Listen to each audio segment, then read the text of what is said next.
Igitabo cy'intangiriro umutwe wa 16. Ivuka rya Ismaheli. Sarayi umugore wa Aburamu nta mwana yari yaramubyariye, ariko akaba yari afite umuja w'umunyamisirikazi akitwa Hagara. Sarayi niko kubwira Aburamu ati, nyamuneka ndabigusabye, dore Uhoraho yambujije kubyara. Sanga uriya muja wanjye, none ahari nazamubonaho umwana. Aburamu yemera iyo nama ya Sarayi.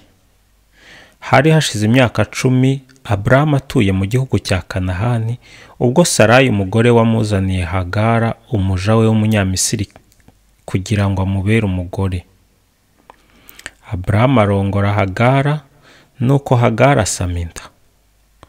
Abonye atwite ntiyaba akita kuri nyirabuja. Nuko Sarayi abwira Aburamu ati, ni wowe ntera aka gasuzuguro ngirirwa. Ni njye waguhaye umuja wanjye. None aho amariye kubona atwite, sinkigira agaciro kuri we. Ngaho Uhoraho naducira urubanza twembi. Aburamu abwira Sarayi ati, dore umuja wawe ni wowe umugenga, umugire uko ushatse. Ubwo Sarayi aramutoteza, undi arahunga aramubisa.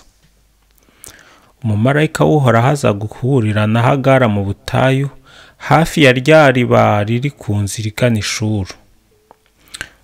Nuko aramubaza ati, Hagara muja wa Sarayi, uravaho ukajya he? Undi aramusubiza ati, ndahunga mabuja Sarayi. Umumarayika w'Uhoraho aramubwira ati, subira kwa nyokobuja maze ujye umwumvira. Arongera ati, nzongera abazagukomokaho, nzabagira benshi ku buryo batazashobora kubarika. Umumarayika w'Uhoraho ati, uratwite kandi uzabyara umwana w'umuhungu, ukazamwita rero Ismaheli, kuko Uhoraho yumvise agasuzuguro bagusuzuguye. Naho we azaba nk'indogobe y'ishyamba itimirwa.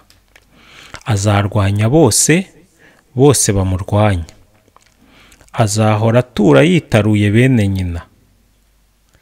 Hagara yambaza izina ry'Uhoraho wari umaze kumubwira ibyo ngibyo, avuga ati, uri Imana imbona. Yaribwiraga ati, ese koko aha niho namuboneye, we Uhoraho ambona? Nicyo cyatumye iryo riba baryita iriba rya Lahayi Royi, irya nyir'ubuzima umbona, rikaba hagati ya Kadeshi na Bereti. Hagara abyarira atya Aburamu umwana w'umuhungu, maze uwo mwana Aburamu amwita Ishimaheli. Aburamu yari afite imyaka 86 igihe Hagara amubyariye Ishimaheli.